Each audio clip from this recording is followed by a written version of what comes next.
With our chair for APO and our APO bicameral members, Hi, Chief Romy. please kindly convey to the entire AFP, to our men and women in uniform, that as we committed, that the subsistence daily allowance from 150 to 350 has not only been affirmed but has been approved and is being signed right now. We will ratify the bicameral report this afternoon. So please tell that regardless of whatever doubt, whatever they heard, that's all fake news. Basta nagsalita tayo when we speak. I as the speaker in the House, when we speak, we mean it and we will always deliver.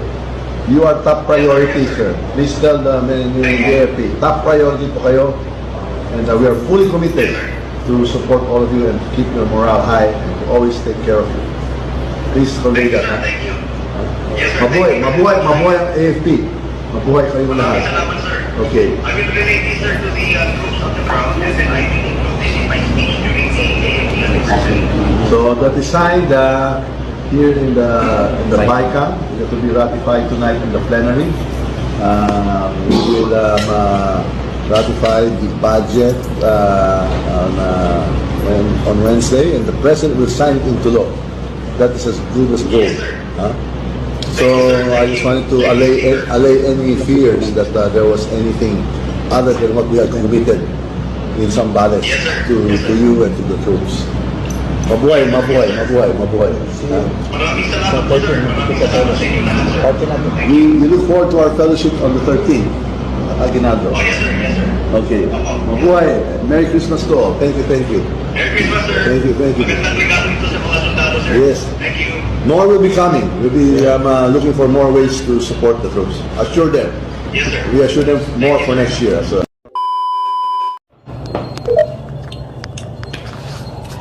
Hi. Yeah. How are you? Magandang hapon. Okay naman po, sir. Thank you. Thank you, sir. Yeah. Magandang po kami lahat, yes. We have good news. Kinuto ko sa iyo kanina. We just finished signing the bicameral conference with the senators and congressmen. Pasok yung sinabi ko sa iyo when we meet last week, no, sa Misibis. Opo, sir. Okay, naipasok lahat, additional of 8 billion. Nauna yung 8 billion sa HGAB. Now, naipasok ulit namin another 8 billion.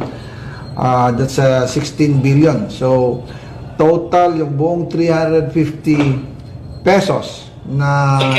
Yeah. Can I take a video of you, sir? Sure.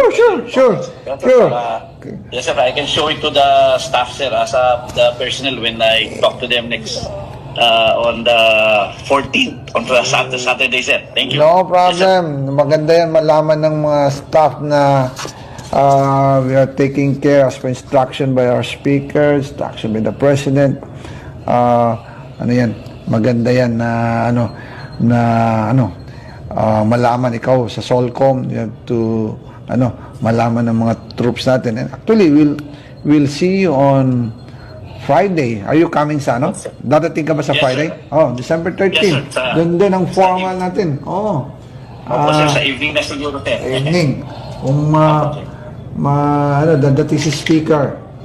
Speaker kami ulit na dalawa. So, we'll inform you on that. So, hopefully, ma-approve ngayon sa plenary for ratification yung pinirma ng BICAM. Sa Senate, they will also approve it also this afternoon. Para yung 7.5 na nare-receive ng CAFCO, magkakaroon sila more or less dagdag na 10,500. So that's more than double of their salary. Yes, sir. So, please, okay, na-inform din namin kanina si Chief Browner, but I want to inform you mismo diretso kasi tayo nag-usap sa Misibis and we announce it that na we'll make sure na an additional of 8 billion on the BICAM.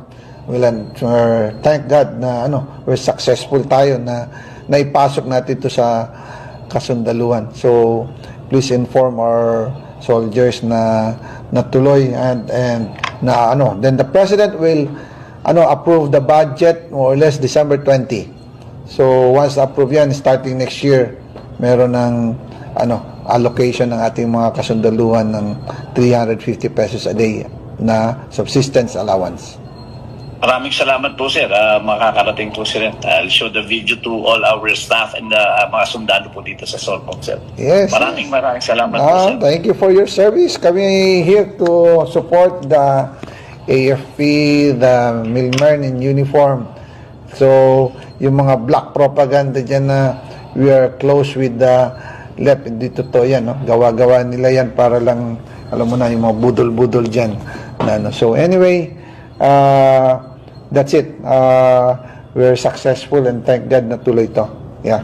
Thank you po, sir. Thank you Sir, rin. do you have, can we request a short Christmas message sa ating mga tao, sir, sa mga personnel natin, sa mga tropa? Oh, yeah, sure. To all our soldiers in the ground, you have a Merry Christmas and a Happy New Year. Dahil dito sa subsistence allowance, this would be the legacy of the BBM administration under the leadership of the House Speaker Martin Romualdez. And we appreciate your service to the nation. Lahat na tulong ninyo sa pagdepensa sa ating bansa, sa ating sovereignty, sa ating peace and order. Kinikilala po ng leadership ng House of Representatives Speaker Martin Romualdez ang inyong tulong sa ating mga kababayan, sa ating buong bansa. Kaya kami nagpapasalamat, and we know matagal na itong badly needed, but we just heard it last August kay Chief Browner na kung pwede maipasok. So right there and then hinabol natin to sa HGAB, then now additional of another 8 billion, naging 16 billion. So again, congratulations sa inyong lahat, and hopefully sumaya ang inyong Pasko and sumaya ang inyong New Year, and hopefully the life of each soldier will have an improvement. Thank you. Definitely, sir. Sir, maraming salamat po, sir. Stay Thank safe, you. sir. Thank At a you. Merry Christmas din po, sir, from your family dito sa Southern Luzon. Thank you. Salamat. Thank you. Bye-bye. Thank you, sir. Okay. Thank you, sir. See you. Opo, sir. Bye.